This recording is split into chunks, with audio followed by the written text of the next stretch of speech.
इराणमध्ये 2 आठवड्यांच्या युद्धविरामानंतर पाकिस्तानात शांतता चर्चा। जेडी वान्स हे चर्चेसाठी पाकिस्तानला रवाना। उद्यापासून मुख्य चर्चा होणार, तर इस्लामाबाद शहराला छावणीचं स्वरूप। अमेरिकेसोबत चर्चा करण्यास इराणचा नकार। डोनाल्ड ट्रम्प आणि नेत्यानाहू यांनी पराभव स्वीकारावा। आयआरजीसी प्रवक्त्यांचं मोठं विधान, तर अमेरिकेसोबत चर्चा करण्याआधी इराणच्या 2 अटी। इस्लामाबादमधील चर्चा फिसकटल्यास आता इराणवर मोठा हल्ला। इराणवर हल्ल्यासाठी अमेरिकन युद्धनौका सज्ज। इराणच्या चर्चा न करण्याच्या इशाऱ्यानंतर ट्रम्प यांची धमकी। उपमुख्यमंत्री शिंदे राज्यात लवकरच ऑपरेशन टायगर राबवणार असल्याच्या चर्चा। दरम्यान शिंदेंसोबत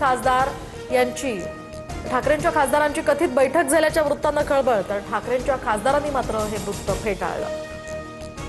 आमचे 9 खासदार एकत्रच। सध्या फडणवीसांकडून शिंदेंच्या पक्षानं ऑपरेशन सुरू केलं। फडणवीसांनी शिंदेंच्या पक्षाची डेडबॉडी केली। ऑपरेशन टायगरच्या चर्चांवरून राऊतांचा हल्लाबोल।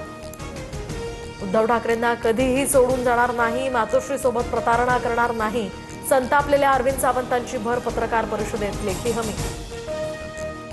नाशिक आयटी कंपनीतील लैंगिक शोषण आणि धर्मांतरण प्रकरणाचा भंडाफोड, तर विशिष्ट पोशाख ट्राय कर असं म्हणत तरुणींना धर्मांतराकडे वळवल्याचा प्रकार। आयटी कंपनीसमोर भाजप युवा मोर्चाचं आंदोलन।